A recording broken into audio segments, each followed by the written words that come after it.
I mean, what is the experience of life?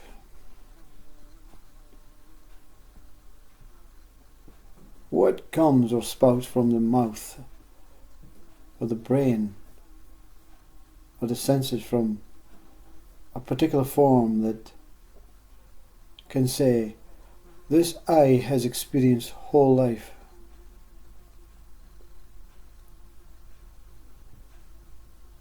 I mean, what is life? A whole lot of guesswork. A whole lot of assumptions. A whole lot of methods, practices, experiences, stories.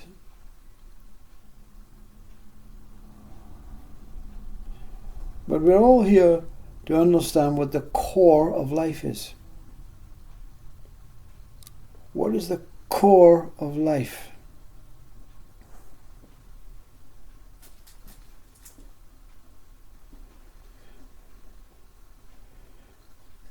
And we have so many ways to describe that. So many saints, so many gurus, so many past speakers, so many alive speakers, so many philosophers, so many psychologists, so many priests, so many scientists, so many atheists have delved into the possibility of inquiring, the possibility of coring our way into the core of life. And many have used their individual life, not really used it, but experienced it, as if it's just a life. A passing by time fluctuation, where at one point I began and very soon I will end. And in between, it may matter to those that I leave behind. It may matter to a God. It may matter to a mind. But really, it matters not to me.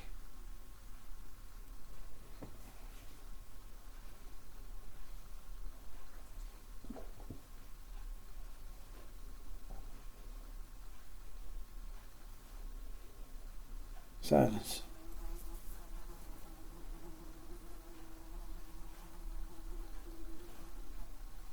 The fly flies, the dog lies in the carpet.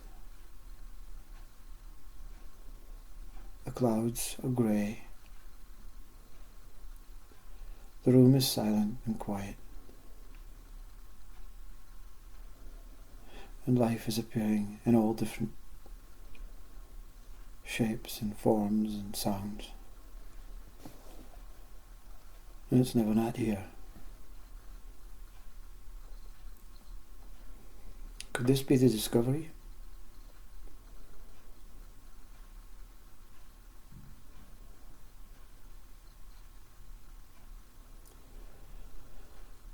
One thing that I learned through this inquiry is that it appeared before it began to be looking for something that was permanent.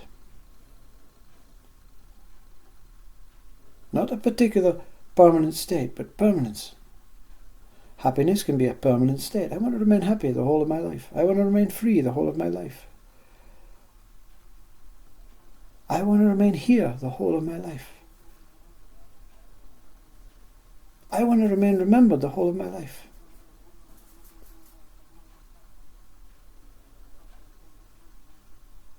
But in this dissolution of ego mind, it is quickly seen that what we're seeking for is what is here right now, is change.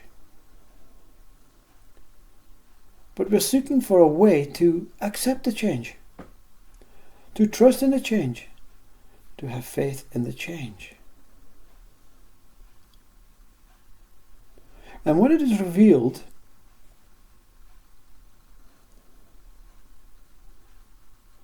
by the change, I'm talking to you directly, then you are grateful for the change.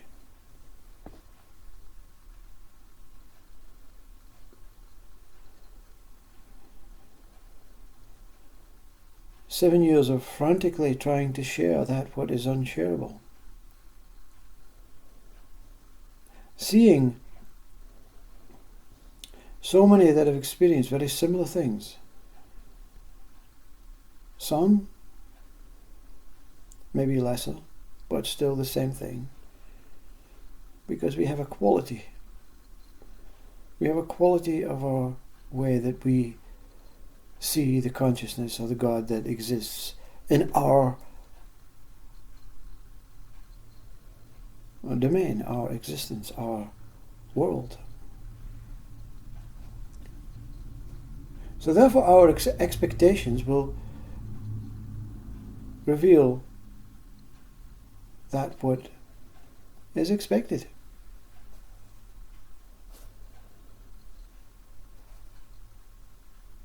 So for this one, God was quite easy to be confronted, because it had no expectations that a God existed. No real attachments to religion, science. No real knowledge about people, famous people. No real knowledge about any people really, apart from the ones that are really close to you, your wife, your children, your grandchildren, your mother, your father.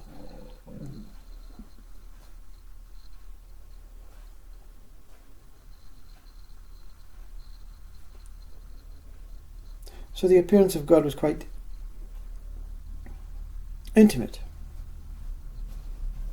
I wasn't experiencing a fantastical dissolution, although the dissolution was quite shocking. Shocking in the sense that it woke whatever I was at that time up, whether I was mind or sleep, whether I was ego or body or person or soul or saint or consciousness. It woke whatever I was up in a very shocking but amicable way.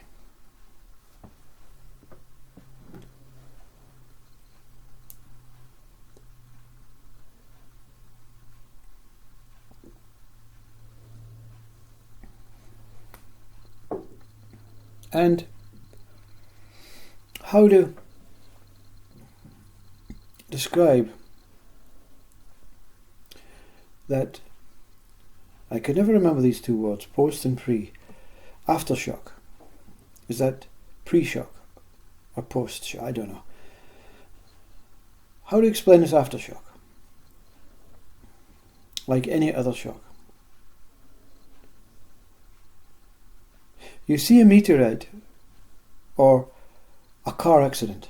Let's look at it more humanely. A car accident taking place. Two cars are coming towards each other. There's a skid, there's a brake, there's a horn, and there's a smash. And you turn as soon as you hear the first sign.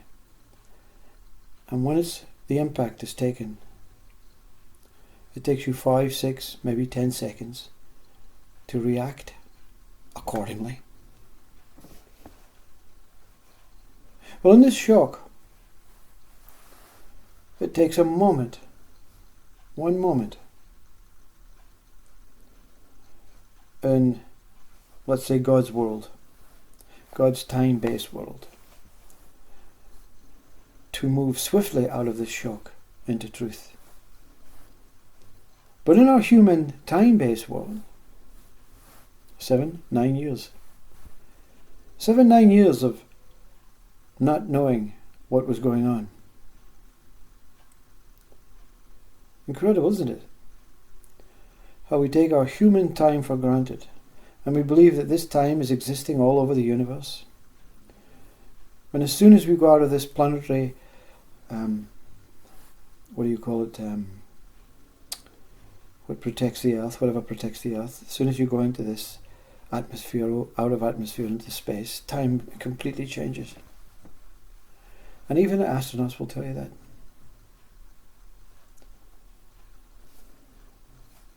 If it's true, of course. In theory, it's not really permanence we're looking for, more so a state of joy. But within that joy, our mind wants fact. It wants to take something away with it that is factual. Whether it's to impress this so-called God, or whether it's to just feel as though it serves some sort of purpose, or whether it wants to live as a fact. But the fact is, truth is neither fact nor fiction. So even this fact has to be denied.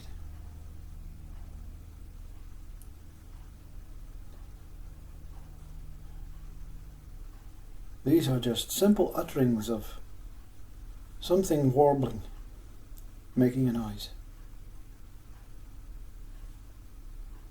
And the great U.G. Krishnamurti says, no one's talking. There's nothing really happening. There's no one listening. One pulse beat.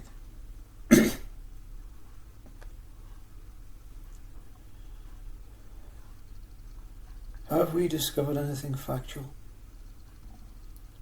Have you discovered anything factual? Me, this speaker,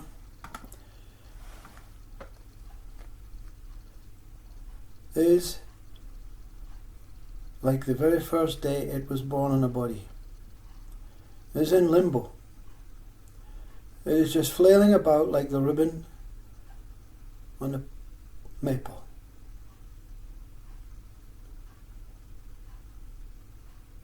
It's not flailing about looking or seeking or wanting or desiring anymore. It's just the wind, the breeze.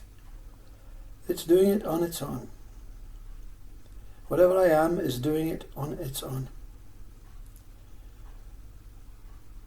With no intent, no aim, no objective, no goal. The mind, they have all these things. They have wonderful objectives and goals.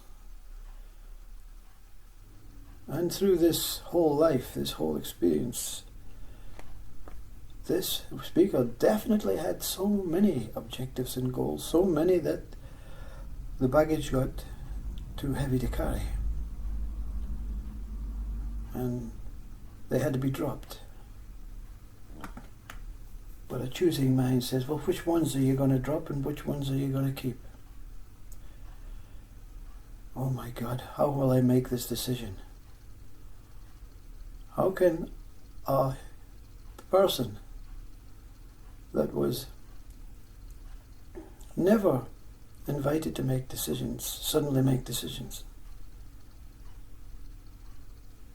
How can a person that was told how to do it as a child, how to do it at school? This is the breakthrough point. We're teaching each other how to do it, and we don't even know how to do it ourselves. Because the mind is that thinker. The body is doing it by itself. But the mind wants it to do in different ways.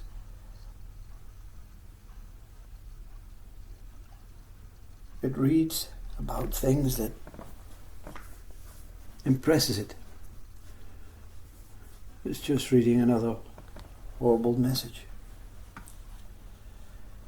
Everywhere I look, I see that what it is.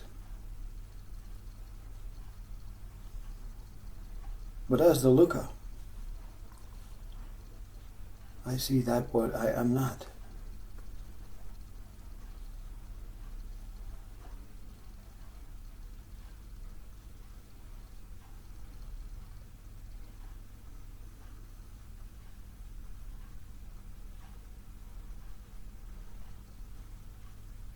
As truth.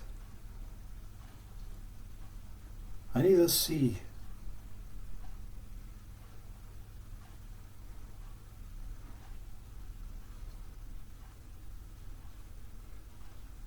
nor I don't see.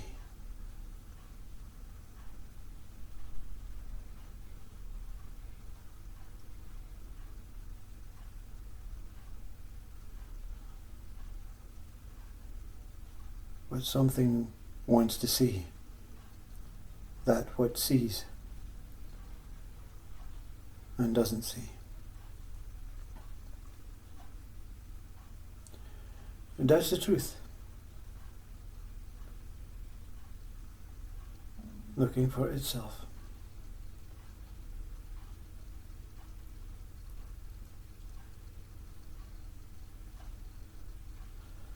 And to remove opposing values,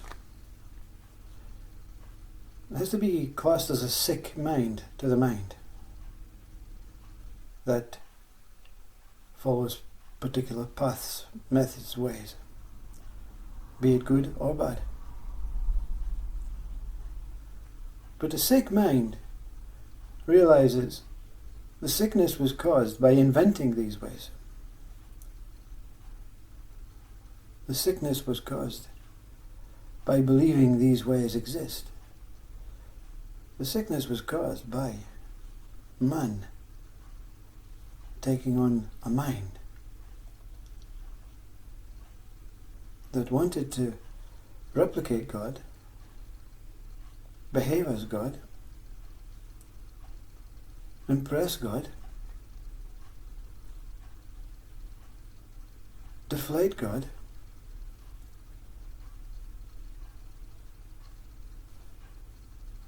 and they're just ideas and concepts. And this God pays no attention to this man-mind whatsoever. All attention is on giving birth. A new moment every moment, a new breath every day. Every moment, every breath, a new breath. We're living and dying in every in and out breath. But the body managed to survive throughout it. It's struggling with the space between the in-breath and the out-breath. That's why it eventually gives up.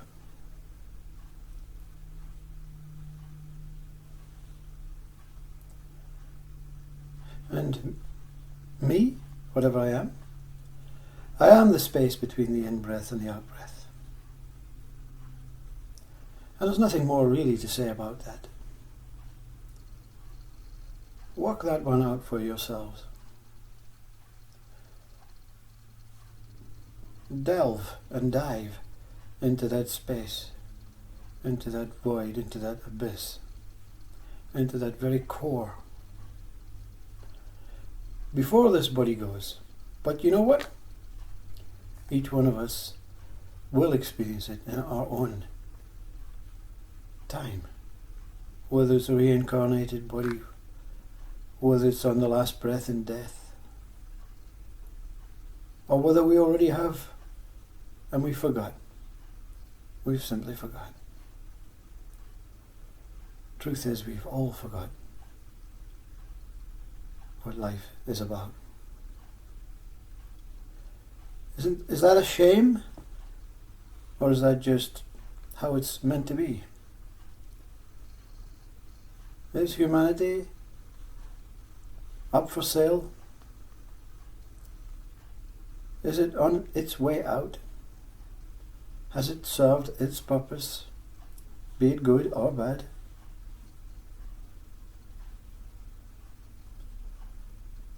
Or is it just another lull, another gust, another breeze on the ribbon, on all ribbons, causing this maypole to stand upright again? Because even it has went to sleep. Even it is so mesmerized by what is taking place in our human world, is in shock of how we continue to destroy things and then rebuild them and then destroy them and then rebuild them. not only buildings but our minds. This maple, this eye, looks in awe. What is it these humans like about circular life? About chasing their own tails? I took away their tails, and they now chase each other's tails up that ladder to success. Well, truth is, says the maple, each part of me serves its purpose. The highest part can see and control the ribbons in any way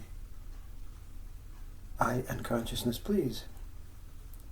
At the bottom of the maple is really sturdy, keeps me upright, keeps me grounded. And in the middle, life. True life. Which part of me can work without the other?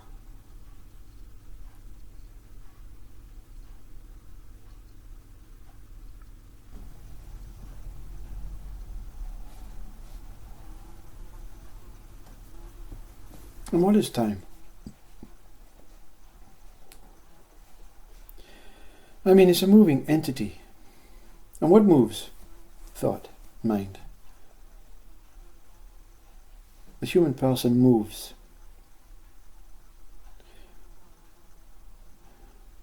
And the trees move. Are they in time? Do the trees stand and speak to each other and say, what time is it? You know what? I've got an appointment at 8:05. Yeah. Is it autumn yet? Should I shed my leaves?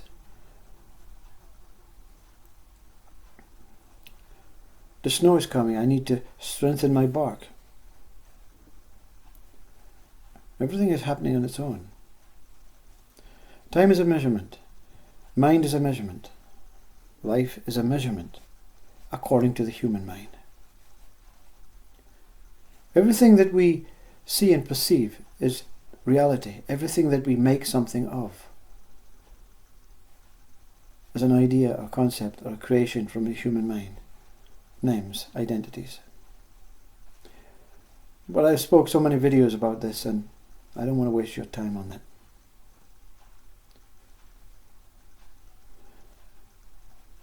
The experience of life. What do we actually experience? And who are we that experiences this?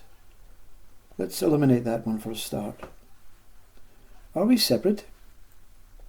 Scientifically, biologically, no. We cannot live without the atmosphere. We cannot live without the food. We cannot live without the breath. We cannot live without nature for our homes, for our warmth. So without all of this, we cannot be that independent thing that we think we are, that mind thinks it is. So scientifically, we are one. We are one with the earth. We are one with the space around us. We are one with that which surrounds us. We are one with the type of conditions and atmosphere that we live under. And the earth that we are one with is one with the universe. And the universe is one with the galaxy, and the galaxy is one with the cosmos, and the cosmos is one with the next cosmos, and the next cosmos, and the next cosmos. But we like to think we're separate. We love to think we're separate. We love to think we're powerful. We love to think we can do things. We can create things. We can improve things. And the greatest... There are two people I want to really highlight in this talking. And it is David Bohm and Jiddu Krishnamurti. And David Bohm and Jiddu Krishnamurti have so many interviews, and they really get to the crux of life. Jiddu, that spiritual experience, and Bohm, that mind of intelligence and wisdom and openness. But they're both open, you see. They don't speak like some sort of robot, some routine, some organized methods, practices. Everything that comes through them comes new. They replicate the experience of life.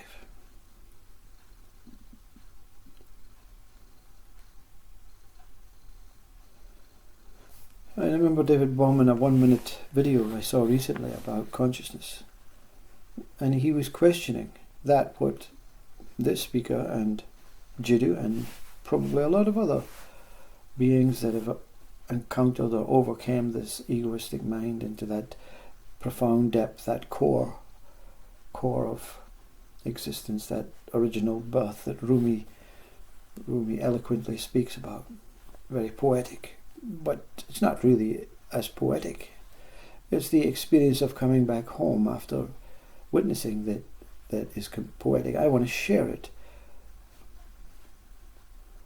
And Bohm mentions in this 1-minute interview about consciousness. Could consciousness itself just be the only thing that exists? And that everything is just an experience of consciousness? And that we are consciousness, trying to understand what we are as consciousness, but thinking we are something more than consciousness? Some sort of aspect of God, some aspect of a witness?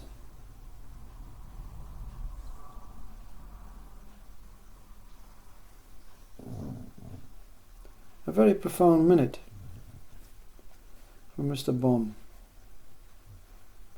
And while we're speaking about Mr. Krishnamurti and Mr. Bohm, there are other ones that surround them that really shore them up, because to me they're the most pinnacle speakers in history, well beyond Einstein and Newton and Darwin, well beyond, and more modern and contemporary, and realistically looking at holograms and really what we are just basically a tube, a plane that has so many sides, but within the sides there's a core. There's this wormhole, this hollow thing that transports ourselves as this hollow thing, as this tube, as this umbilical cord, as this porthole. There are other free, liberated, more enjoyable to the mind speakers like Alan Watts, Rupert Spira, Sheldrake.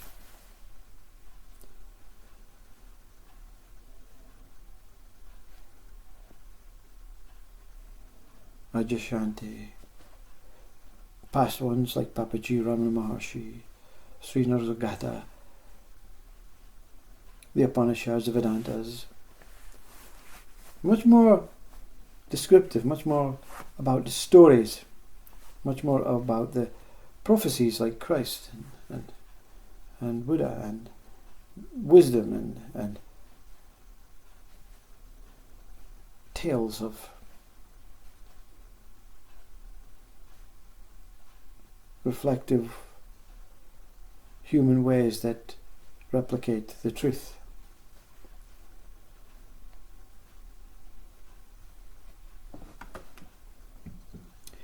There are many wonderful speakers. And then we have the rest. Us. We have this us. Me, personally, I'm learning. I'm still learning. I experienced that profound awakening, that profound enlightenment. I experienced God. I experienced beyond I. I experienced.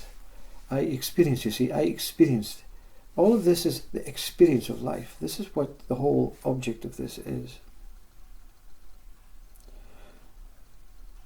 To reveal that what takes place. I have experienced that original birthplace that Rumi speaks about. And it is beautiful, heavenly, paradisial. And the journey was fruitful, enlightening, blissful. But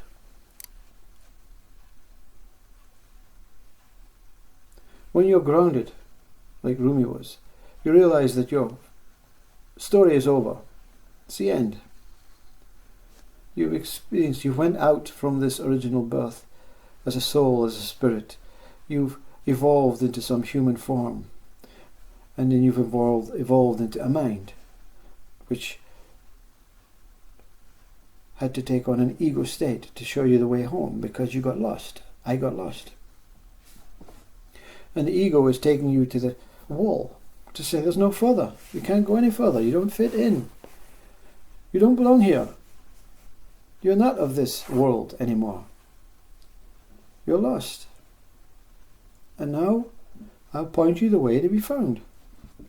Go back. And where is back? In. We create words like back and front, up and down, left and right.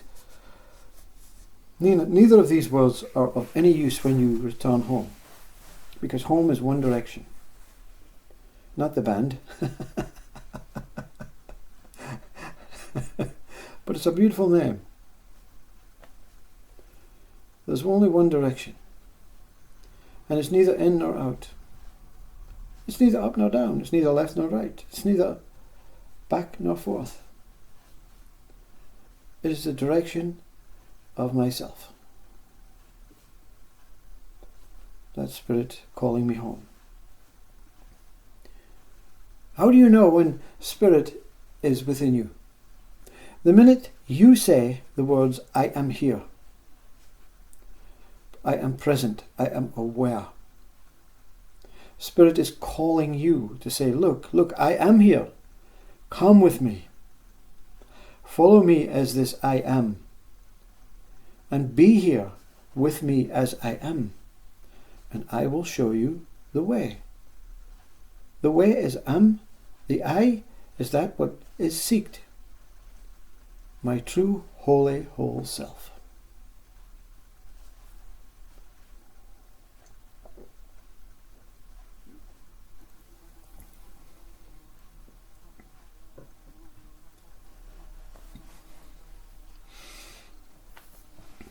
Really, there's nothing to share. Just a fluctuating journey. A no end, all-encompassing, changing, never the one moment the same journey. And even when this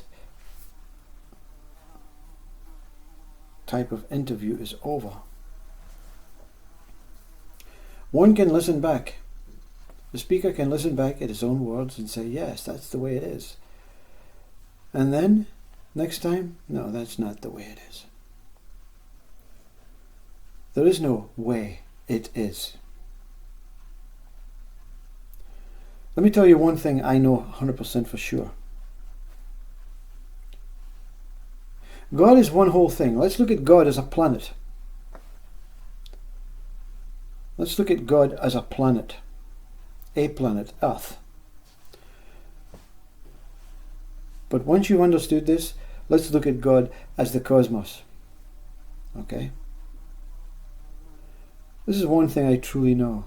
These are shared, these wise ways were shared by something that is so godly it's unbelievable. Because, to be perfectly honest, if you know me as a person, you'll know my background, you'll investigate, you will research and find that I was just a child in an average working class family with a pretty poor education and no knowledge, no religious real background once my parents let me get married. I lived the life of a working class man. No needs, no desires apart from, a night out and a holiday every now and then. No reading books, no listening to music, and painting and doing art and all that stuff. But no, not intelligent or wise, not understanding politics or law or even how to pay a bill. I had to depend on my wife for that.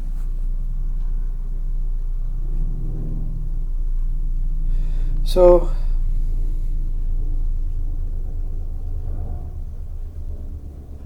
I'm listening to the plane, the jet, as it breaks the silence.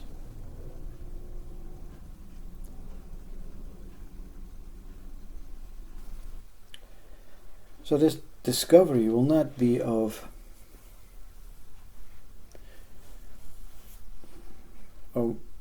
from a suspect mind or a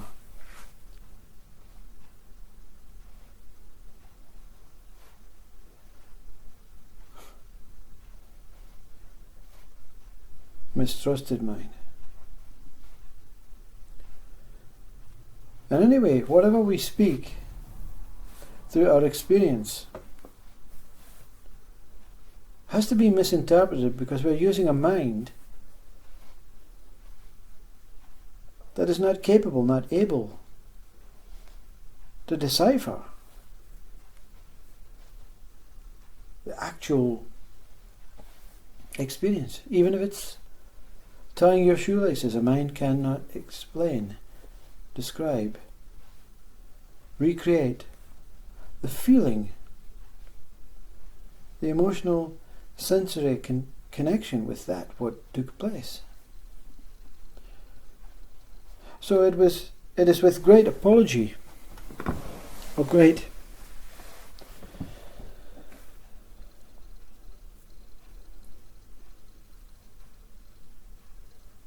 acknowledgement that I truly understand if you don't accept these words. But in this earth, before earth existed, there was an axis, a simple axis, that speared through this nothingness. You see, the mind is struggling to understand anyway, because the mind will perceive or put into pictures around earth. And before a desire, this axis spears through space. But before space, before time, before universes, before galaxies, take away all these things, reduce them, eliminate them. Can you, with a mind, actually experience a simple axis that refers to nothing, has no relationship with anything, it just is? This axis is called I. It's stable. It looks like a tower. It incorporates every single infinite possibility that will ever exist. One moment, because there's no life, infinite possibilities, meaning nothing had happened, nothing had taken place. Then suddenly, in one moment, mystical, magical, miraculous, with no warning, it awoke into its own consciousness. So this I awoke to its own consciousness.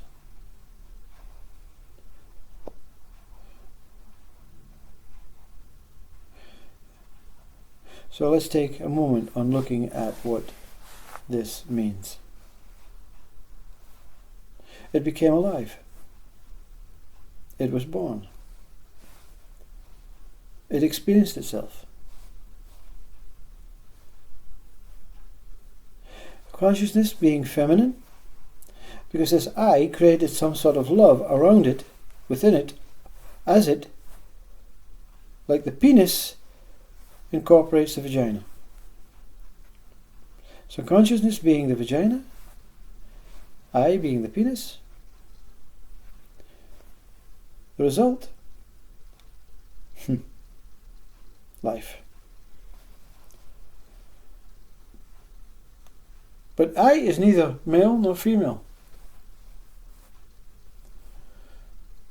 Consciousness itself puts female attributes towards this mostly masculine, stable, unmoving tower of infinite possibilities.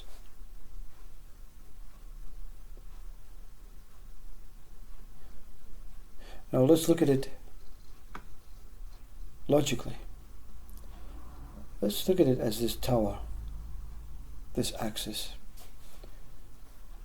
How did the earth evolve? Because the tower itself, in its moment of awakening, spun like a Sufi dancer, so fast, beyond all measurement of what we call time and light. So fast that it became one whole spinning aura around itself.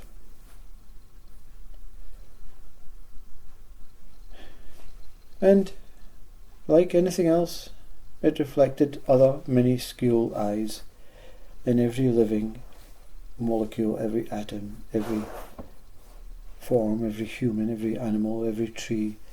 This I exist. I'm alive. I understand what's going on. I only understand that I'm alive. I don't understand anything else at this moment in time.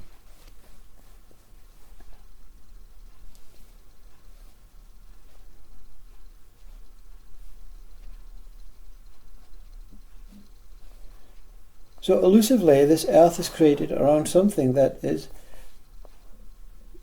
true, is real. The earth appears to be moving, changing, temporary, always circulating, like the sun, like the moon, like every other planet, like every other star. But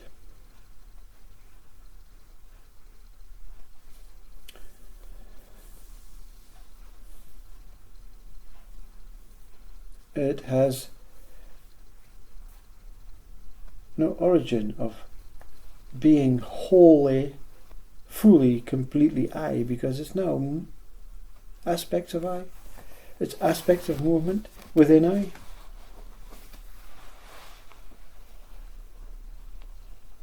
Now if you take this, that this earth is existing by light and movement and energy, which is scientifically proven, around an axis of infinite possibilities, scientifically correct, and this I, this axis, is replicated all over the world, all over the earth, all over the universe, all over every planet, all over every galaxy, all over every cosmos. There has to be a main I that holds all of this together. This is the I, the origin of birth. This is the I that Rumi and this speaker experienced. The moment life took shape, life became life. Life started living.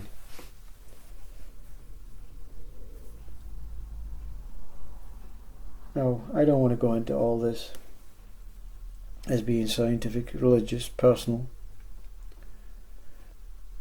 It was an experience, an awakening. And all of this is simply a replication, a rippling effect of what took place in one moment. I awakening with infinite possibilities through the consciousness that I create for myself in every aspect, in every way, never stable as consciousness, but always stable as I.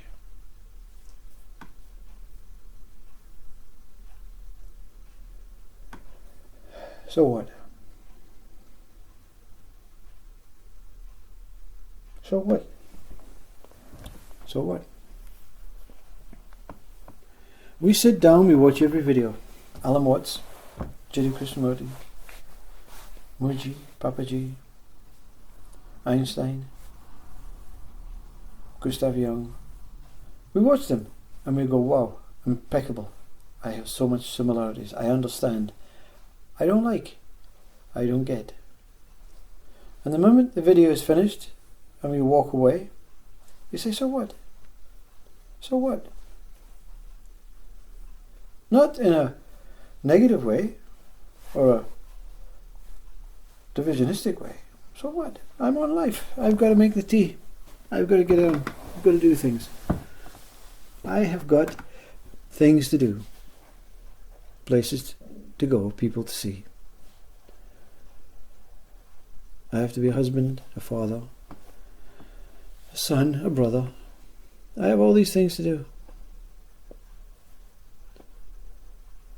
So the mind takes on board everything that it feels comfortable with, and then it actually walks away from these things that it feels comfortable with. And it thinks that it's digesting these things and it will keep these things, and these things will help it evolve or change or improve or get closer to God. But the fact is, everything that is seen, experienced, perceived, that is walked away from, is an acceptance that it's no use to me. It's no use to I. Because it's just moving, temporary, and it's not here as anything other than change.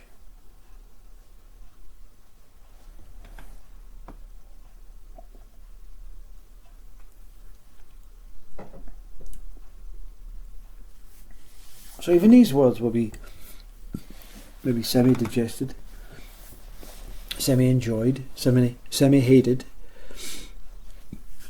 semi-accepted. But that what listens will walk away.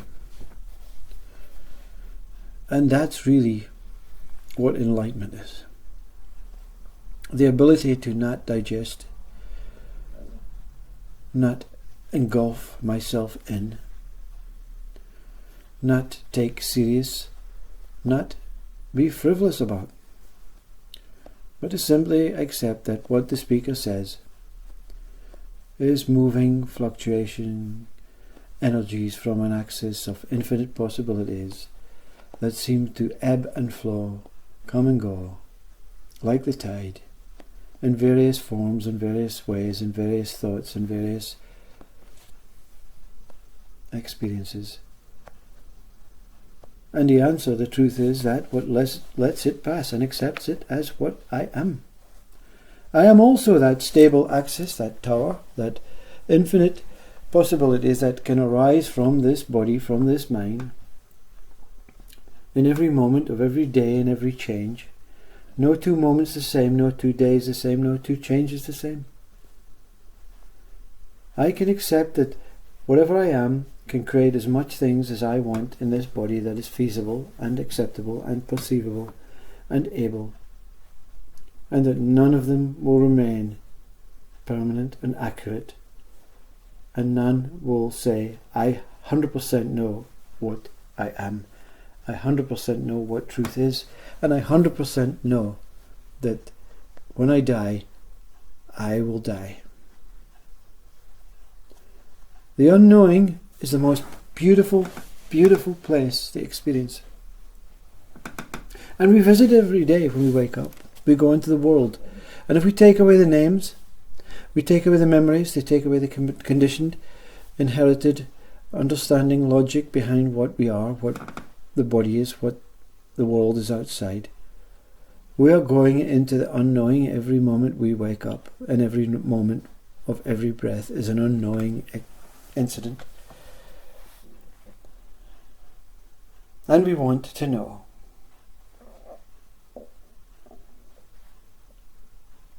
If God says,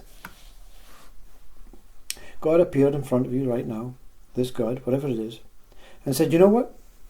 Whatever you do, I'm not going to show you the answer. Now give up, surrender, and just be. The real you will stand in amazement. You won't even open your mouth. You'll be silent.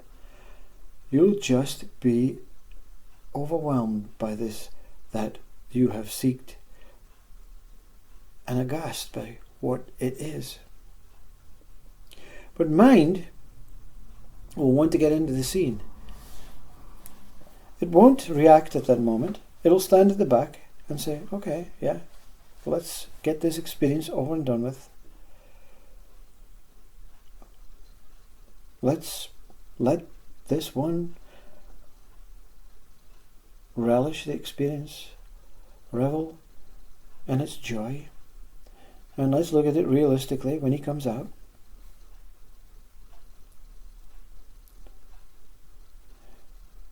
And mind waits, and you suddenly, in your love, your beautiful, profound dissolution, your connection, your tears, your laughter, your oh my God, your wow,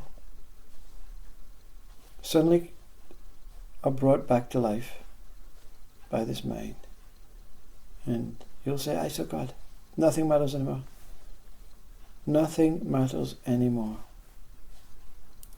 I know it exists. I know I am infinite. I know everything. I know wisdom. I know life beyond life. I know before life, because God is all these things. And mind will say, yeah, but what did he say to you? He said, you'll never know. So you're spouting off things that you don't know.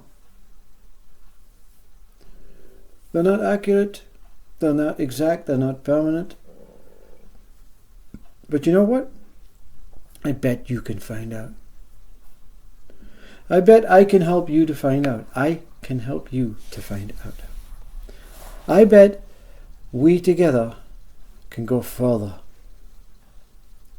I bet that I am superior to God.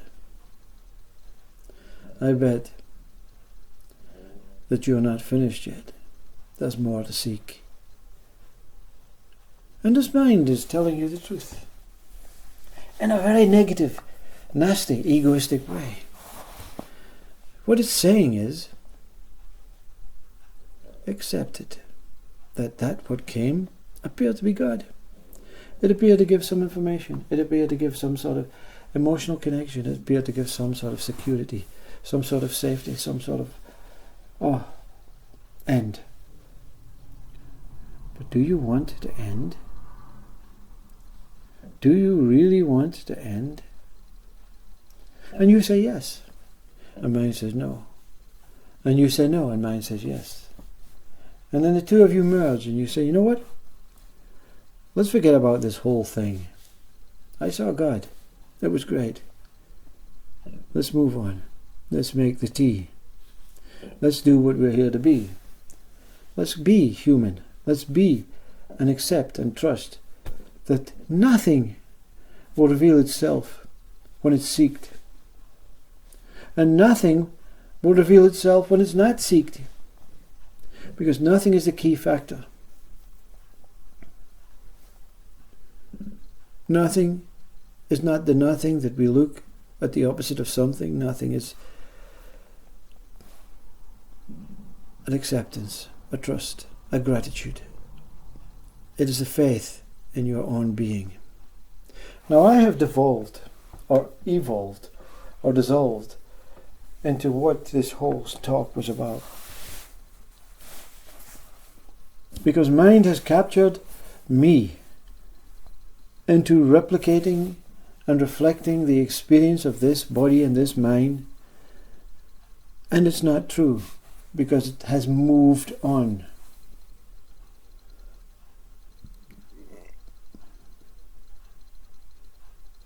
There is in our world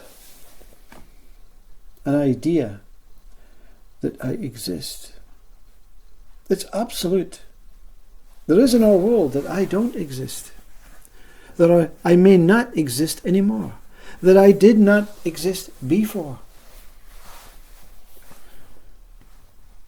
But these are all convoluted, complex, thinking, mechanistic mindsets. What is before that what thinks I exist is absolute, pure, wise intelligence. It is awakening itself to realize that what it perceives, it appears to be, but actually is not. But it likes it. And it is the choice to remain in this world of reincarnation and samsara. But those who say, you know what, I've had enough.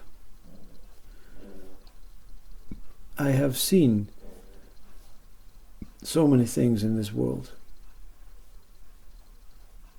I have lived so many lives in a body. I have been here as so many thoughts, experiences.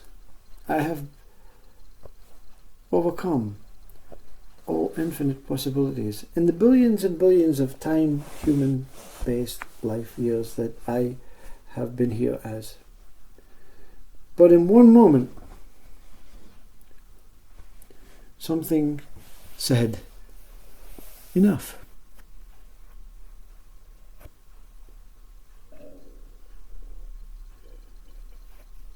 And in that moment, peace shone through. And in this peace, life revealed itself as it surely is. Christ said, everyone will experience this rebirth in this last life that I appear to be here as. But who knows? What knows?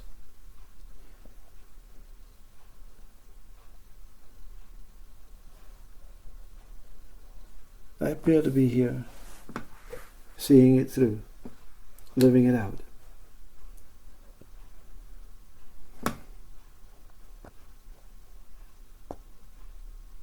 But what is there to know outside of life? And what is there to know inside of life? I accept this revelation. I accept God. I accept Christ. I accept Buddha. Did I find them, or did they find me? Or were we actually one, looking for the same thing? As one. In this revelation, in this dissolution of ignorance, this dissolution of wakefulness and sleepfulness, this dissolution of all opposing states in this stateless state, I for the first time met that what is truly important in this final life. The angels, the guardians that kept me safe, that really put their life in front of me, that served me because they knew I was forlorn. These are my family, my wife, my children. And they are the only ones that really knew me as I am. Because they were put here to replicate this ego as pure mind, but replicating ego, to keep me on my guard.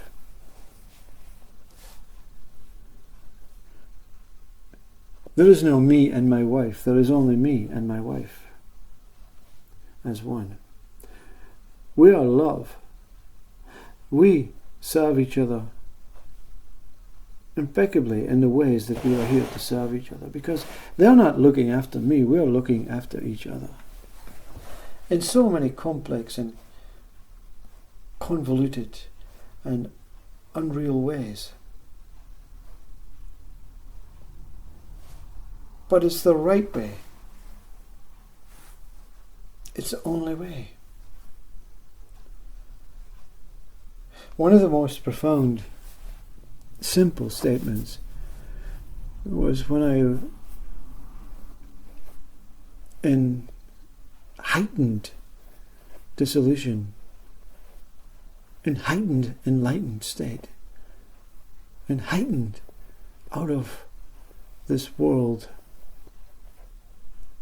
pure love. I was reading Papaji's book, Truth Is, and it's full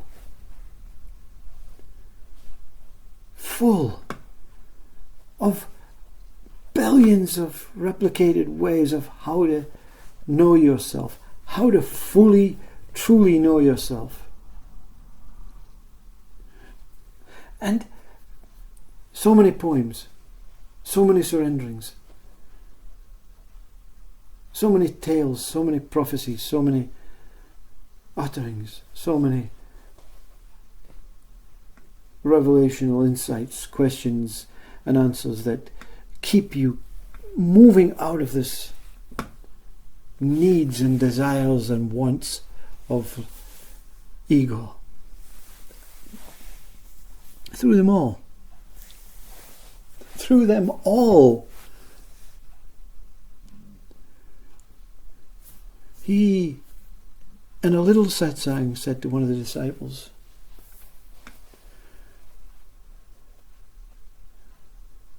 "What is it that you want?"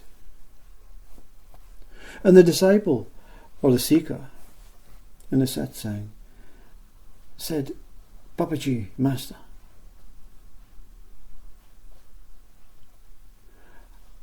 what is it we can do? What is it we can really do to help mankind?" And Papaji said, it blew, completely blew that what was hanging on to this ego into oblivion, into tears, into laughter, into freedom, into peace. Papaji simply said, what to do for mankind.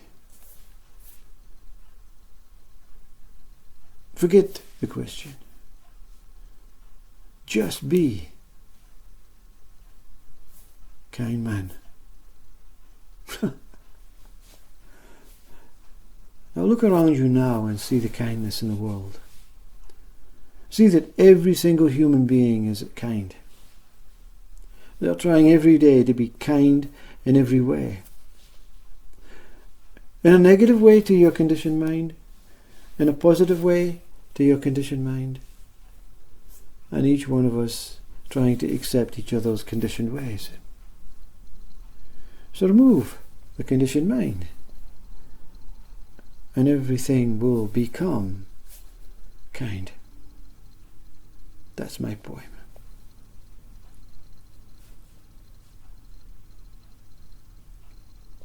I don't want to leave this talk as if I am some sort of wondrous sage, wondrous speaker.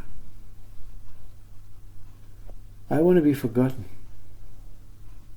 truly forgotten. But how can one be forgotten when their semen, their blood, oozes through their children, their grandchildren, their genetics, their DNA? How can one be forgotten? How is it that over centuries and centuries, Jesus Christ has never been forgotten? Is it through the words? Is it through the pictures? Is it through education and religion? Or is it that we see Jesus Christ in every single one of us? A healer, a carer, a lover, a pointer, a teacher, a balanced individual that doesn't err for the side of bad and doesn't really promote good, but just truly is. If you want to see God, look into your partner's eyes, your children's eyes. Look into the stranger's eyes in the street. Look into the eyes of the tree. Look into the eyes of nature. Look into the eyes of your mind.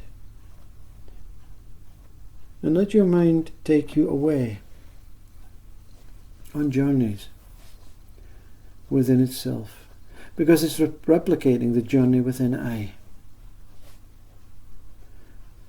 All is a mirror. That towering eye, a celestial gem with billions and billions of planes. And when you really are enlightened, you don't see each individual plane as a you, another, billions of people, billions of worlds, billions of trees, looking at them one at a time. You stand back and you see a celestial gem in its immaculate being, a pure state of love, colossal, infinite, no beginning, no end. In the core lies me,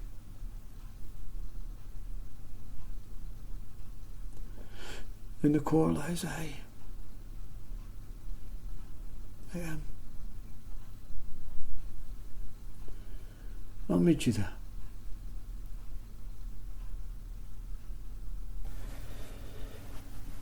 I suppose the joy, all of this, is a whole life experience, and it appears as if it's a joyful life. But in fact, in the side of human,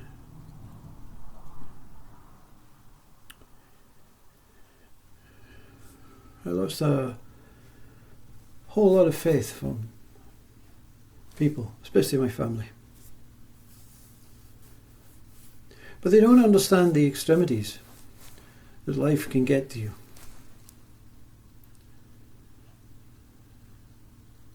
When you reach that state of complete depression that you cannot fit in, that everything you do to try and impress people, to be liked, to be loved, to be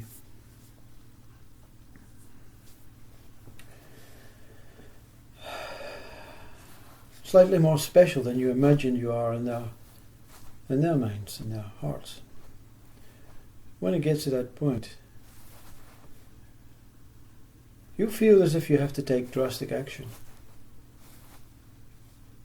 And fortunately for this one, the drastic action led to no death, no suicide attempt, but a need and a will to just surrender and die and give up. That's extreme, you see.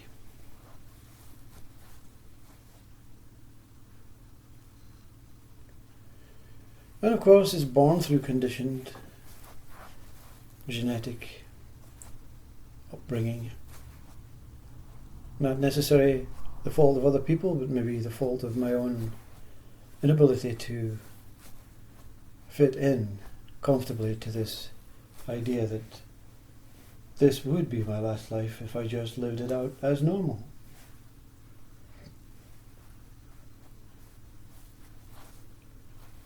I was a very contented young man with a very much fortunes of a beautiful wife and incredibly gifted children.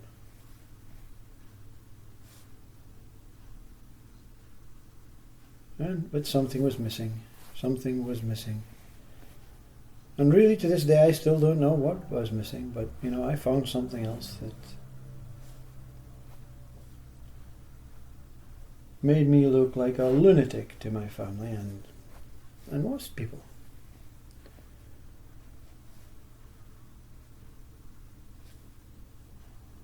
It is the inability to accept this world. It is the inability to accept that it appears as if all people in this world are put into a particular place and a particular body, and it doesn't seem equal. But the mind, the damned media and news and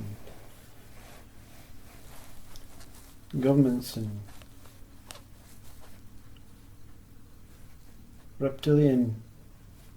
complete reptilian minds, which there are many in this world, who like to kill and be involved with war, and for reasons that make no sense, but they don't question it. You see, the one thing I'm really proud of, I questioned my inability to fit in. I actually brought it to the forefront. And it's like very similar to Eckhart Tolle, like I said, in front of the mirror. I wondered who was in the mirror and who was looking. Could it be the same person? Who the hell am I? Yeah, I don't want to go on about my now boring enlightened experience. There are many regrets as a human. That 7 to 9 years losing faith, being ridiculed by your children, and them trying to help you understand the human mind. I still don't understand the human mind.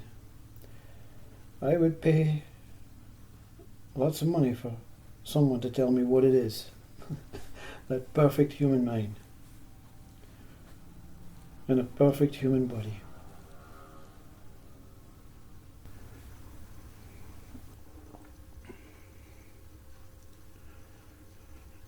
I would pay you lots of money to tell you what this human mind, this perfect human mind, where it could be found. One of the regrets is a regret not following your own ability. No one should have to go through enlightenment. No one should have to be awakened. No one should have to face up with the wrath of God and be scolded and ridiculed and separated from the world for 7 to 9 years. 7 to 9 years, not 79. Perish that thought. When you have this instinctive ability to, for instance in my case, to instinctively paint beautifully, know about art, instinctively, not about neoclassicism and impressionism and all that named artist past stuff, but know about how it is to express yourself through paint and colour and medium and anything. And that's all I really followed, you see. That's all I couldn't get my head around. I didn't fit in to the world of science and religion and more mechanical concepts, and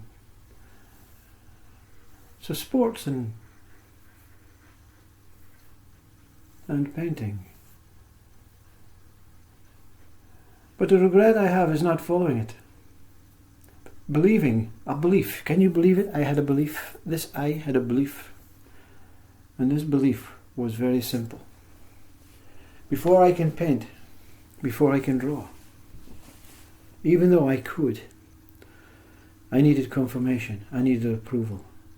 I needed to go to university, to college, so that they could tell me that I could draw and I could paint. How sad is that, you know? That you need a certificate, which of course, I don't even know if it exists.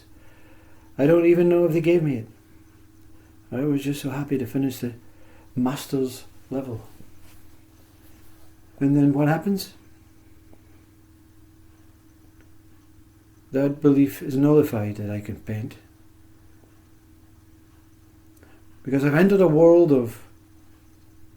that didn't make sense, that didn't compute, of being hierarchical. I knew at this point that I had now sold this ability to paint and draw to establishment, to system, to an educational bureaucracy.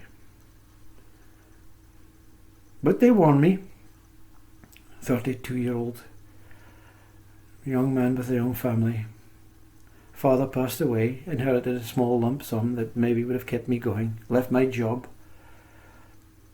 All the things that working class people don't do.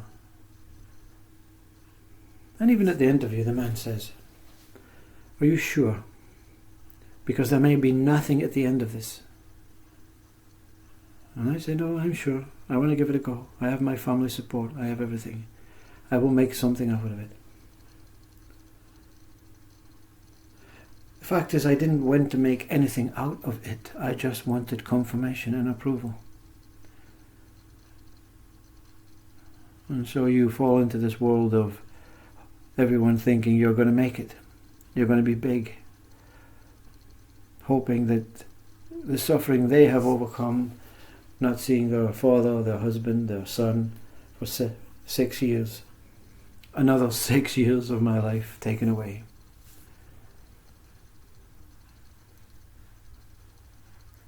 and then nothing. Back to work. Same as enlightenment, back to work. Same as triple bypass, back to work. This is what we do best, you see. We get up and we work. This I is a worker with dreams, beliefs, hopes, until enlightenment took them all away and left me as the worker, quite happy, quite content with my life now, but and an opportunity to prove to my family that I can regain that old self, that old me, that one that was so willingly given away, that satsang, gurus, saints all invite people to take their money and say, you know what, you can be enlightened, you can be free, you can be empty.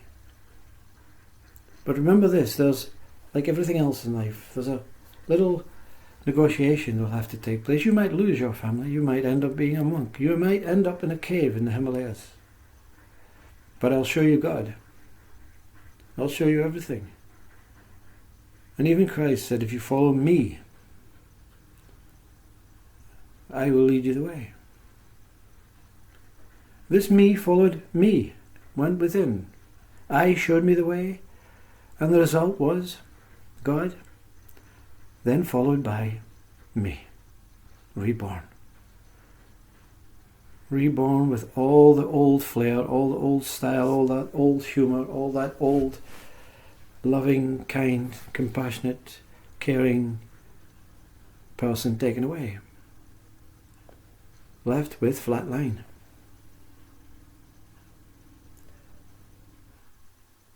So there's a message from this regret. If you feel able enough, don't go to school. I don't mean don't go to school.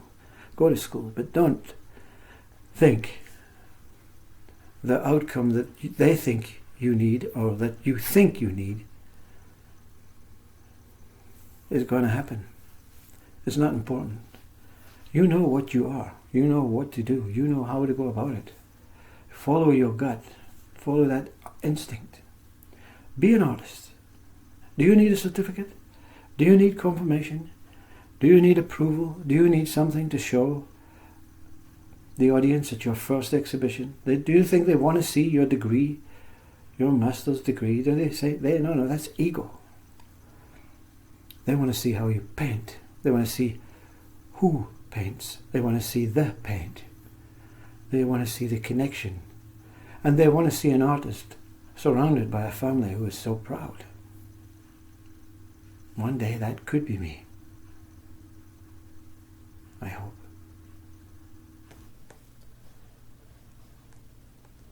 And of course, that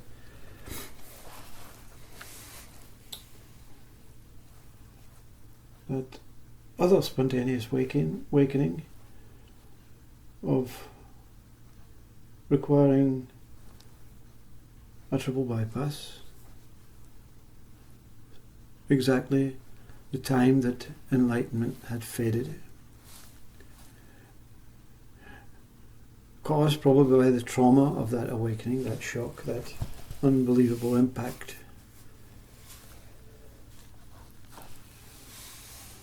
The brain now beginning to function again. The feeling of head now exists. For 9 years you're beheaded. You're chopped that brain in two. The spiritual brain loving every minute, that human operating brain unable to drive the body properly, and therefore a whole big mess of poor body.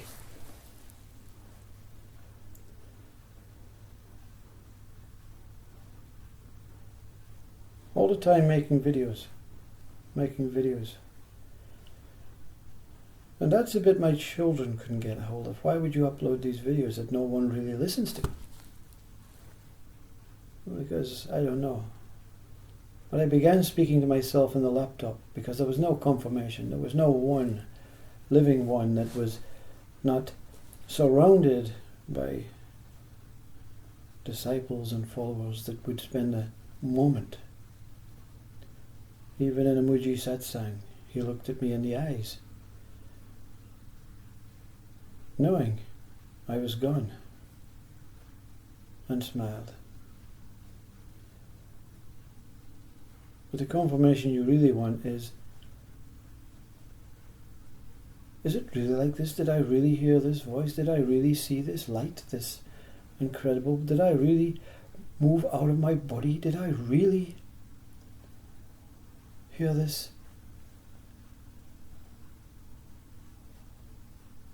forthcoming, appearing different levels of consciousness, wakening up every stage by stage? But did it really happen? Was it just another mind experience, that chemical imbalance of the brain? But anyway, I try and gain some sort of respect from my family now. I work. I do the normal things I did before. I try and keep fit, watch my children play football, speak about football, speak about work, catch up with all my old mates.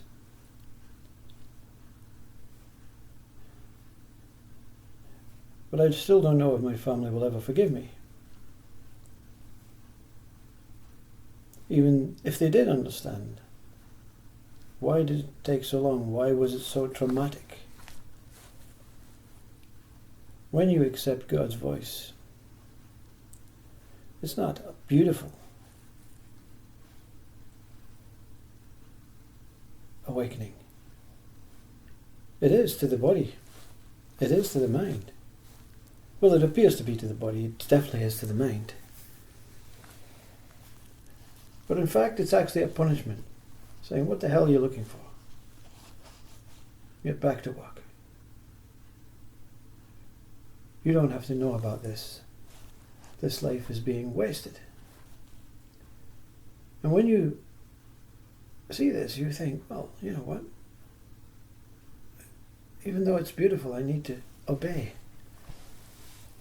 Where the body is incapable, the mind has been so annihilated. Like Gangaji said, the mutilation of the ego, the annihilation of the mind. So I don't encourage others to do what I and Eckhart Tolle and all these other Yogi Krishnamurtis, Mujis, Papajis. I don't encourage you to do that. I encourage you to balance your mind. Do it the Buddha way. Do it that slow, sensitive way where no one sees any difference in you, but every now and then you know that there's something inside getting closer and closer to that. What it is, don't rush it. Don't jump in with 2 feet. I really apologize for some of these videos and probably offload them, download them, or what you mean, delete them from this site, because they are of no use really. They are just blurb. But everything is blurb. And I love my family really dearly. I really, really never stopped that. But the changing shift of life to being in the forefront, funny, dancing, happy, foolish sometimes, man, to this empty vessel. So yes, enlightenment is emptiness. Yes, it is complete, profound, pure, deep love. It really is the spirit coming forward. But you must let it go back. And when it goes back, it only goes halfway back. And when the body comes back and the mind comes back, they come halfway forward. And we have one whole consciousness.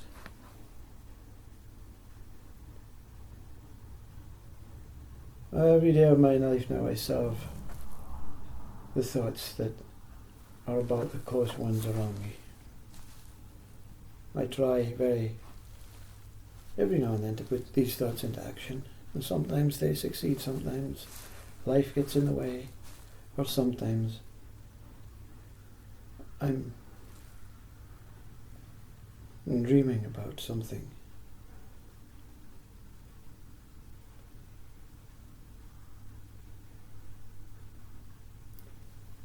Every single human being that is born, regardless of their status, regardless of their wealth, regardless of their colour, regardless of their longevity,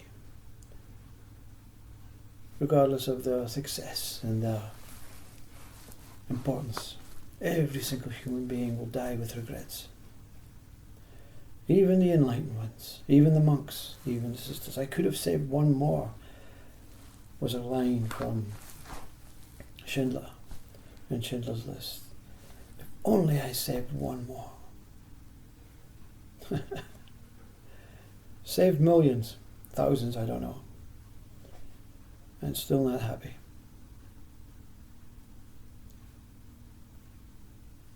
And God says, just save one. Even if it's yourself, save it. Save it from the rogue mind. Save it from this ego.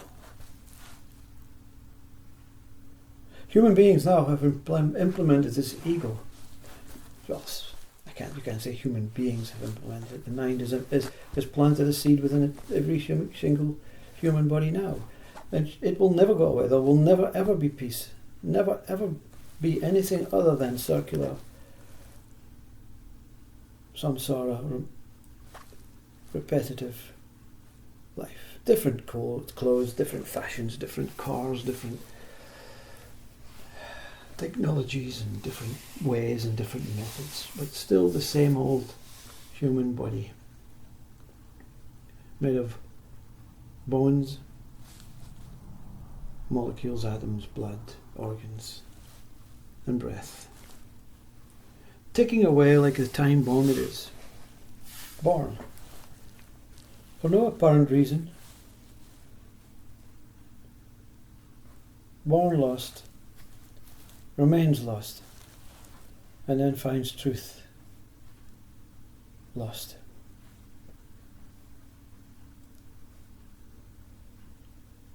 If I had a hope, if I could find a hope, it would be that my family found, not my family, I can't blame my family, it would be that I found some way of reuniting myself with my family. Truly. And my friends and the people who rely on this ego mind. They rely on opposite values and states, and they rely on, because they're not ready yet, or they have been done. You see, the mistake we make is we make enlightened speakers and gurus. That's why you have to be very careful. You have to remain an equal. But we make them sound special, but they may be behind. You know, all other people have maybe overcome this enlightened state and have returned it, because you cannot live without ego, have accepted this ego back and just got on with life, you know. They already know it's their last life. They don't even think about it. They don't talk about it. And that probably is my family, because they're very intelligent, very wise human beings. Very, with obviously faults like every other human being, but you know what? I love faults, but I don't love when the fault of enlightenment takes over the whole of your existence. The enlightenment is a part of the whole life experience. It's not the whole. God is not the whole. I is not the whole. Is not the whole. The whole is the whole. And we, as a human being, are simply a grain of flour within the cake that's whole. And every now and then, one or two like myself go into the middle of the cake and say, "Wow, I feel like I'm the whole cake." And then you gorge your way right out to the outside and you say, "Well, you know what? I just really am a grain of flour."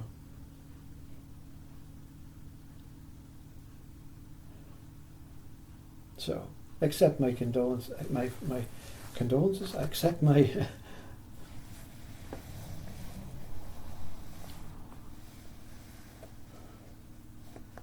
my forgiving mind. Accept me for making a great mistake.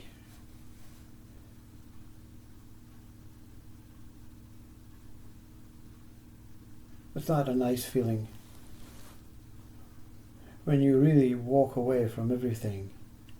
You walk away, detach, disassociate. No more needing, no more desiring, no more wanting. This is wonderful, this is empty, this is full. Empty but full of love.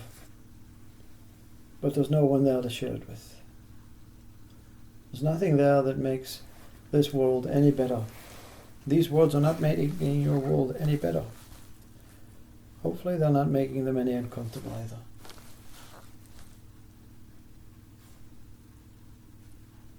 The world is as it is. The earth is as it is. We are reptiles, born with destruction in our mind, with greed in our mind, with power in our mind.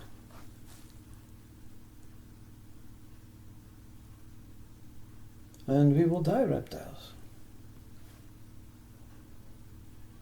Even to change, as David Bohm says, was a great mistake. Even to try and improve that what we have, to change and revert back to primitive styles. These words will not take you anywhere. Hopefully they will take you to this present moment. These words will not free anything. By improving, by changing, by creating more, by reverting, we are just still mixing ourselves as the cake.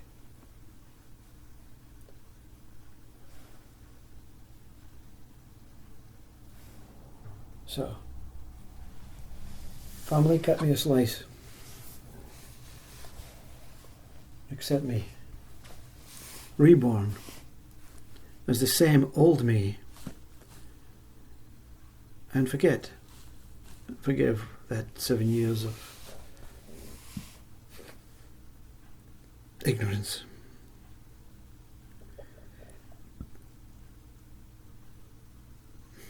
Learn to love me again.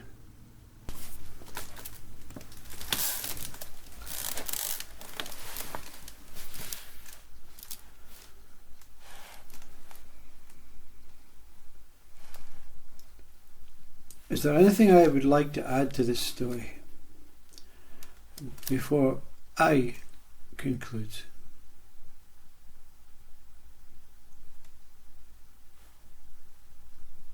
Is there anything you would like to say before you die? They used to do that on the hangman. Do you have a last request? How ridiculous. Who really gives a shit? Is there a carer about what is being spoken right now? Is there an analyzer, an assumption? Is there a wanter or a doer or a needer or an assessor that really gives a shit about this whole conversation? I don't mean to be cheeky, to mind.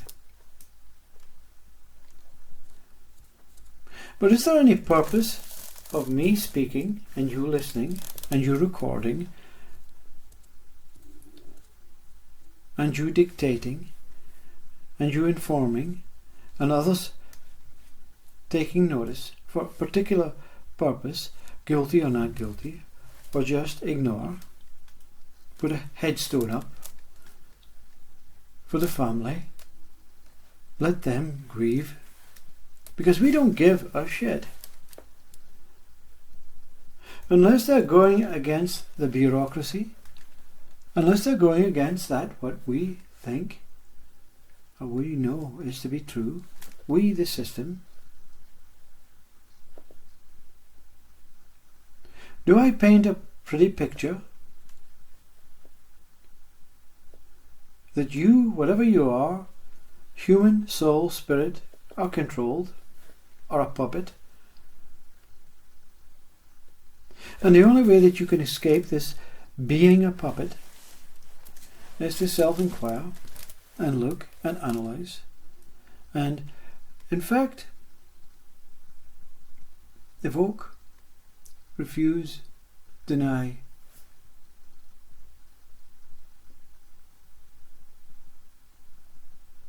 and ignore anything you've been told up to now.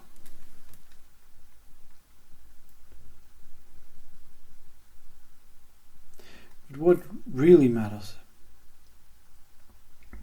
Nothing. Because all of this is an idea, a concept. There is no one speaking, there is no talker, there is no thing happening. Eugene Krishnamurti tells you as it is, in your human sense. But beyond your human sense is something far more endearing, far more intimate, far more worthwhile establishing, rather than playing along with the system. Deny the system, ignore the system, refuse the system,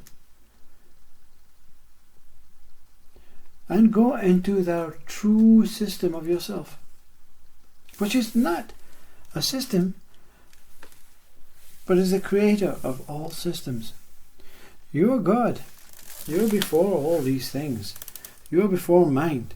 Each one, not you, not a particular you, every single human being has an idea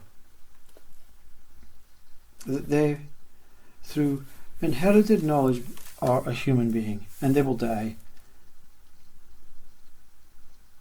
And this inherited knowledge is passed down information through a system that just says compute, compute, compute, compute.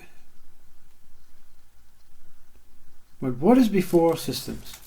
What is before questions and answers? What is before improvement, creativity? What is before that what reflects you as you? What are you before you become you?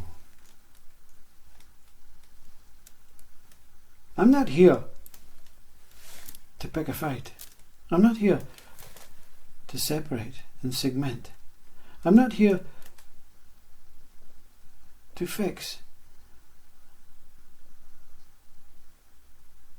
I'm not here for any particular reason. I'm simply here. I am simply here. It's not up to you. There is no you. There is no self. There is no Atman, Brahman. There is no God. But there is. But there is. Who is this is? Who is it as it is?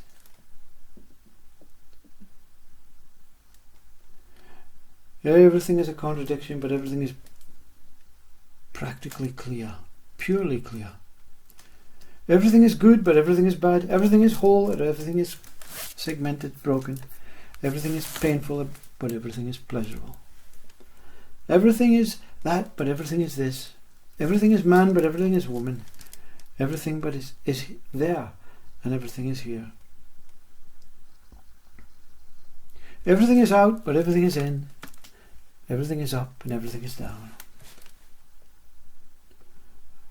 All these are elusive, deluded ideas and concepts from a mind that wants to take itself on a journey, but in a dream-like state, in an ego-like state, in a "oh, what about me" state. I may die state.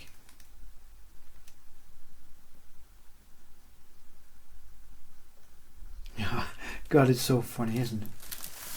That you're sitting here listening to a speaker that really is trying to put you in a direction, but not really put you in a direction. To tell you that you are whole, but to tell you that you are empty. To tell you that you are man, but to tell you that you are not man. tell you that you are asleep.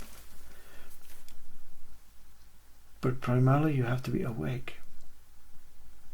Before you can be awake, you have to be asleep. Before you can be asleep, you have to be awake.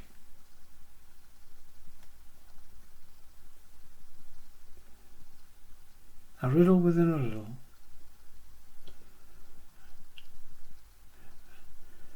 Please, don't be offended by these words. These words are not meant to scar or ridicule.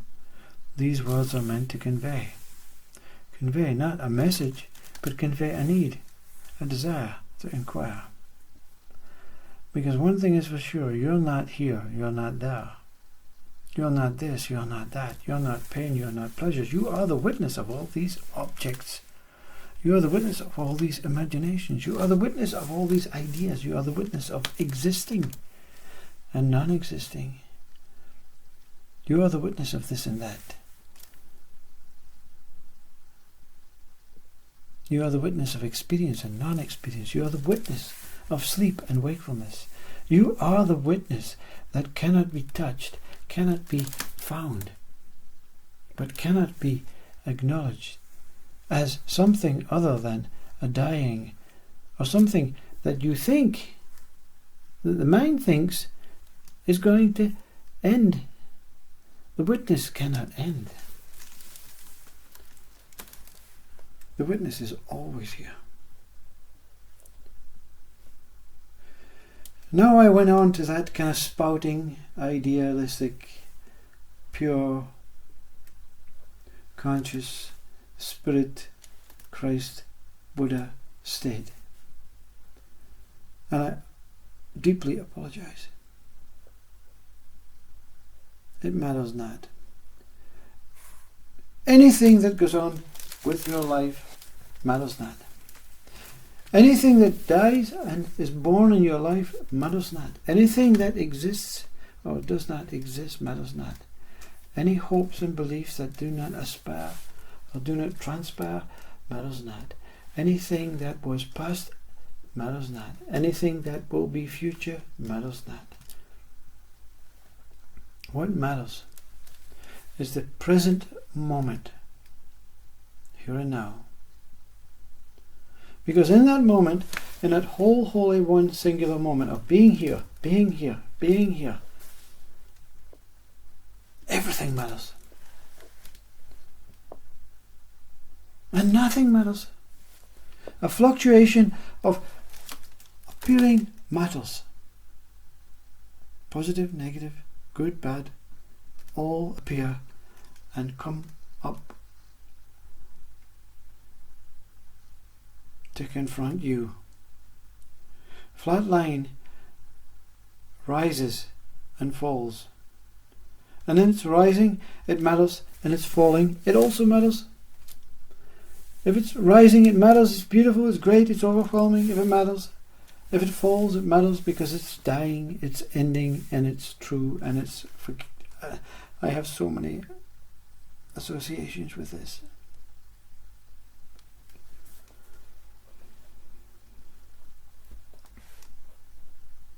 Nothing matters. Nothing, in fact, actually matters.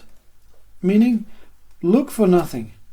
Look for nothing inside. Inquire. Be yourself. Be here. Be whatever takes place. Don't meditate. Don't be the meditator. Don't be the meditation. Allow meditation to pass. Allow sleep to pass. Allow wakefulness to pass. Allow playing darts to pass. Allow the dart player to pass. Allow the dart to pass. Allow life to pass. You cannot pass because you are life. You are existing, all-encompassing, always here, always that, always true life.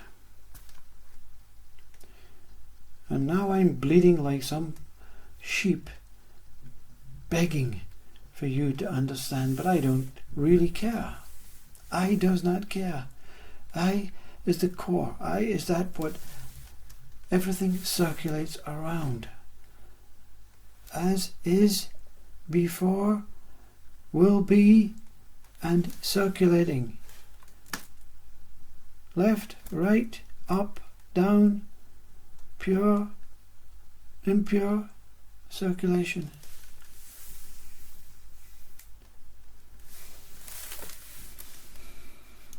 Now I'm bored. Now I'm content. Now I'm just being here. Now I'm just living. Now I am just that what I am. Now I am that what I am, and beyond at that what I am. Now I am sleeping. Now I am waking. Now I am dancing. Now I am singing. Now I am not that what is before I am, not that what is after I am, not that what is not I am, not that what is I am. Remove I am. Remove am. Remove I, and go beyond. Where is this destination? Where is this place? Where is this beyond state? Where is this that suggests an invitation to come beyond? Who can go beyond? What can go beyond? What is beyond? Where is beyond? Where am I looking, and it's what? Can I be seen? Who am I? What am I? I knew I would end up with this ridiculous pointing, this ridiculous trying to connect you with God. Why do I always try to why does I always try to connect I with God, you with God, me with God, him with God, her with God, us with God, all with God? What is the changing that wants the change to be still, to understand, to locate, to be present with God?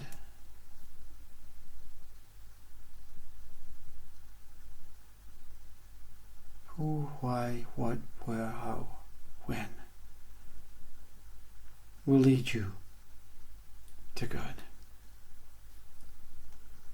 Yourself.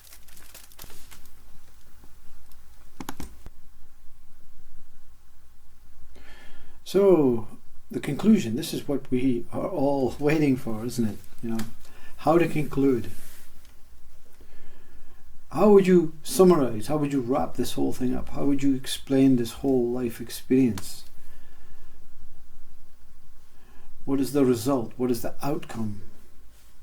If I'm not going to come back again, and I'm not going to have the same mind, or a mind that can associate with other qualities of the past, previous minds, like we can regress, we can experience past lives, we can experience so many things through so many methods, so many religions, so many practices, so many spiritual ways.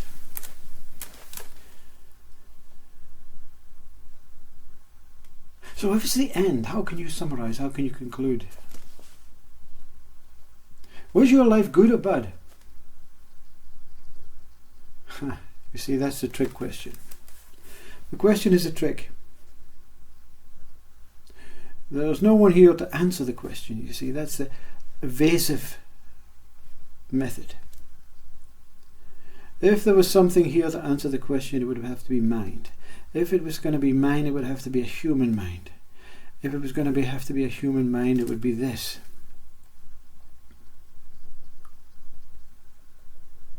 Individually, separately, singularly, me. What input do I have in this world? How many people are going to listen to this? And if they do, How many are all collectively going to get together and say, yeah, this is it. We must follow this example. It's impossible. So as an individual, to try and understand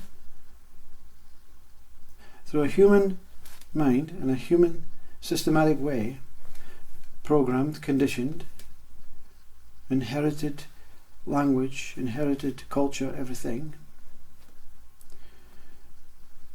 the individual has to say, you know what, I can do it. This I cannot do it. To the group. The group is the rest of the world. Every individual.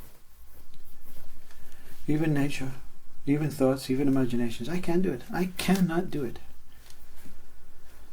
And if the group says, okay, we can do it, we're in bigger trouble. Because the moment each individual within this group of human mind, of human ways, of human accepting that we are a human form and that we have some sort of say or some sort of ways or some sort of plan or some sort of allowance, then how can we do it collectively? How can we solve every single human being's problem? We cannot do it as an individual. We cannot do it as a group. But when we all stop doing it, when every single human mind stops trying to do it, trying to improve, understand, plan, organize, think of a way that they can create whatever it is that human beings need to create to find this heaven, this paradise, this perfect life, this perfect way of living. The moment every single human being stops, it shall be revealed. The mind will be opened up to infinite ways of peace.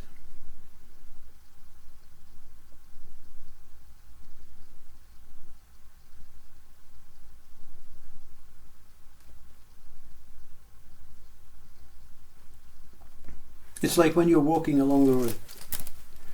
You're walking along the road to something that's very important. Your destination is very important. It's extremely important. It will have some sort of effect on some sort of part of your life or your family's life or the world's life. You may be going to a meeting of that World Peace People Society. You may be a president on the way to a meeting when you're walking along the road to get your taxi, to get your airplane, to fly you there for a particular time. And on the way, just before you get in the taxi, you look down and there's a butterfly. And it's on the ground trying to flap its way up and it can't. But you don't know why it can't. Its wings look okay. It just seems to be unable to get up. And you don't even pay it that one little bit of attention, even if it's its last, even if it's just about to die, you don't pay it attention. Because it's imperative for you to get to this meeting, get to this destination. That's what's stopping us, you see.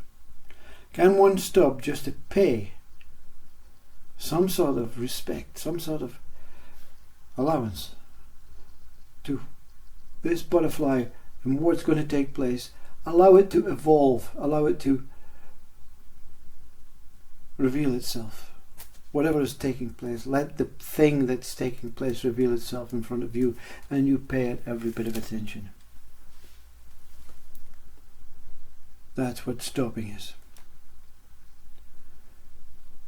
It's not a case of stopping living, stopping doing, stopping thinking. It's everyone has to stop and look at this butterfly at the same moment. And this butterfly, and this is a hypothetical, obviously an example, this butterfly will show the whole human race what there is, what is about to come, what is feasible, possible, what is the truth behind humanity.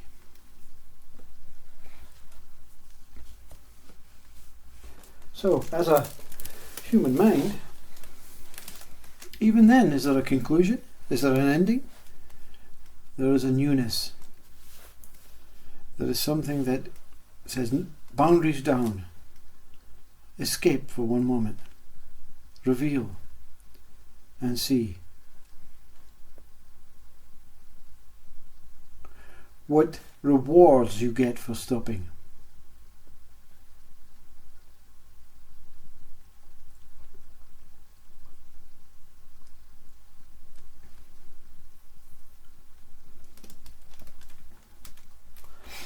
From the soul, from the person, from the me, from the whole self that I appear to be experiencing this as. There is no me. So how can this me conclude? How can this me that loves change say, what I get, what I saw, what I aspire to, what I came through, what I witnessed, what I was part of, is changing emotionally, sensory beingness.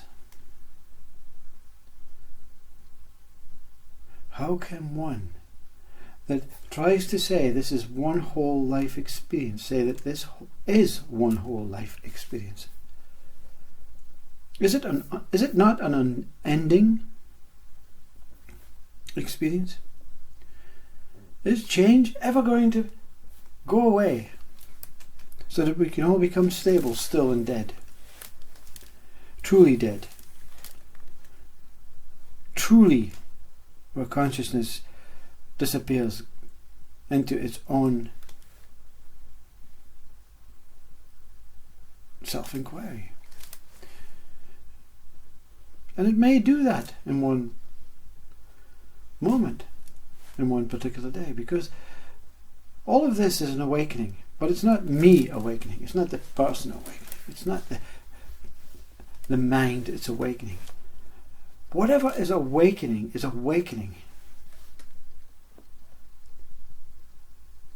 One whole awakening, unending, changing, fluent, flowing, chaotic, logical,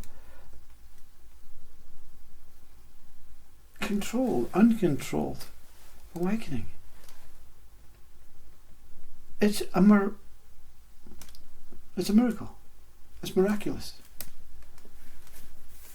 That's the outcome. When this mind gives in, surrenders, and disintegrates, dies, this ego, this identity state, this imprisonment, this bound whole idea that I am only a body and I will die, disintegrates. What remains is just pure acceptance, pure trust, but not by a truster, not by an acceptor, by something that exists within, out with, and as that what this person appears to be, and the world that surrounds it, the universe, the existence, the world that is eternal, is all one whole thing, accepting, trusting, and having faith in a life that is unfolding before our very eyes, within and out with. Before birth, after birth, during birth. Before death, after death, death during death. No end. So conclusion. How can one conclude?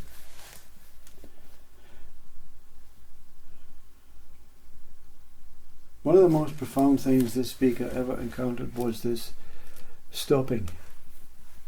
You could use the butterfly experience again. But this whole stopping, where everything just merges into one whole thing, including myself, including my body, including my mind, including my soul, my spirit. It was before I am. It was before I. It was before that I. There's an unending reverse mode that takes you to this apparent beginning from Rumi. But I'm not going to talk about that again. I want to say this one thing. Everything stopped and everything became that what it is. What do these words mean? There are multiple meanings, multiple ways of trying to understand and describe and analyze and break down. Everything was that what it is. And when you realize these words, when these words actually enshroud the whole of existence, the whole of the cosmos, on this settling of this words, everything then becomes as it is. No beginning, no end. An ongoing shock, an ongoing sensation, an ongoing me, an ongoing you, an ongoing whole, an ongoing life, travelling through itself, pushing aside all that it encounters, good or bad, happy or sad. How can one conclude when there is no concluder? Everything is moving through itself, burrowing through its own existence. Everything is life as it is. Now I'm not going to finish with that I'm not going to finish with that dramatized way, that Ramana Maharshi Papaji way. I'm going to finish with something far more human, far more simple. It is majestical. It is miraculous. It is incredible. It is instantaneous. It is forever. It is love of the highest degree. It is a privilege, an honor to be here as a human form body, in whatever shape. Matters not how I look, how old I am, what I did, what my CV unfolds, who I married, where I came from, what background I have, what beliefs, hopes, what religious I was part of. It matters absolutely not about any of that nonsense. What matters is that I acknowledge life. I acknowledge it. I want it to be it, remain as it, and become it. But I can't, because I am already that. I am already that. What is nameless,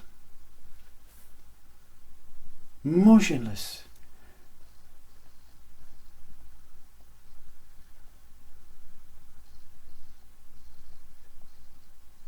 I am silence, still,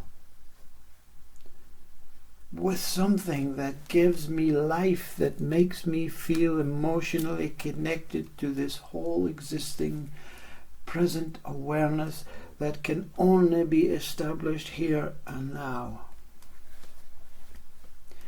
And I want to finish with someone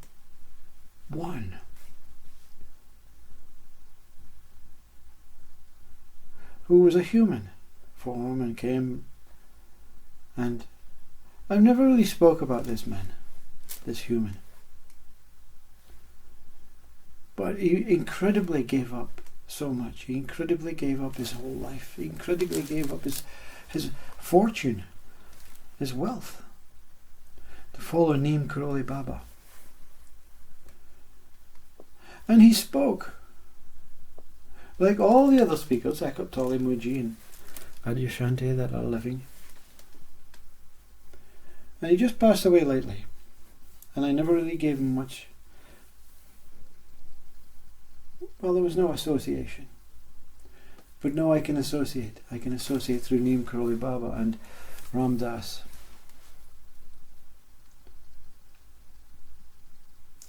And he emphasizes this, be here now.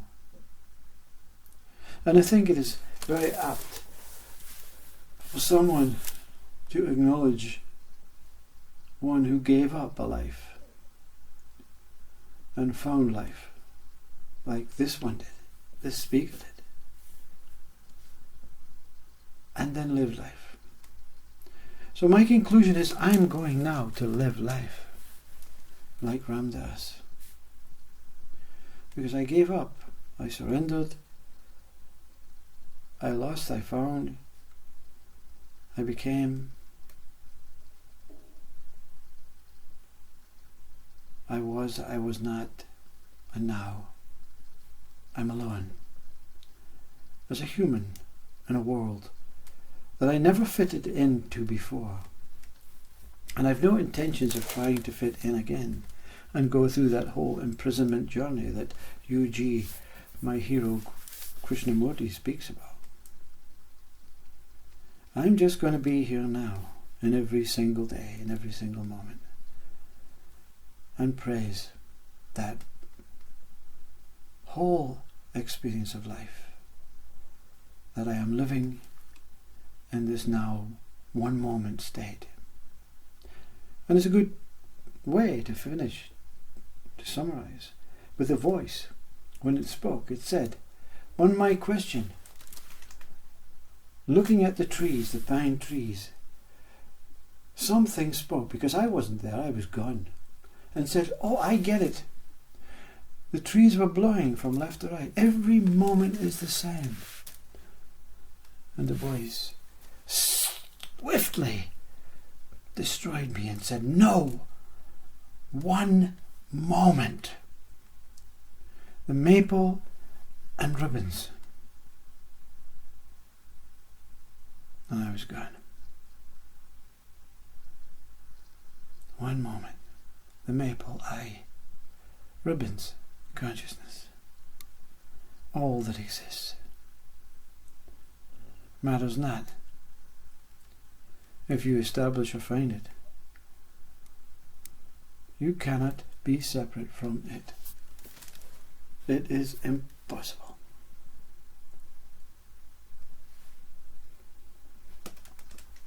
So I want to conclude with gratitude to Mr. Jesus Christ, Mr. Buddha, Mr. Krishna, all those who spoke highly of the same thing, of the self, of God, of consciousness, all one thing, all Brahman, all Absolute, all Atman. I want to raise my glass and say one thing. Thank you.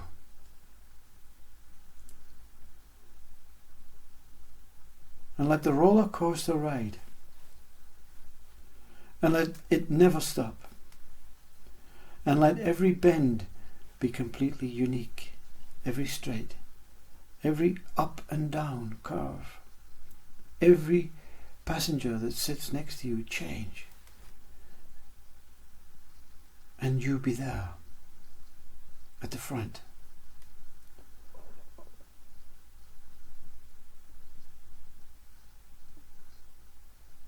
Swiftly waving everything as you pass with gratitude, saying thank you. Next.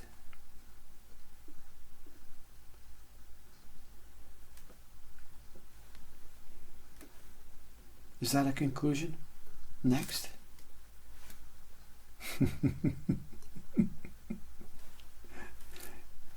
God bless you all. I love you.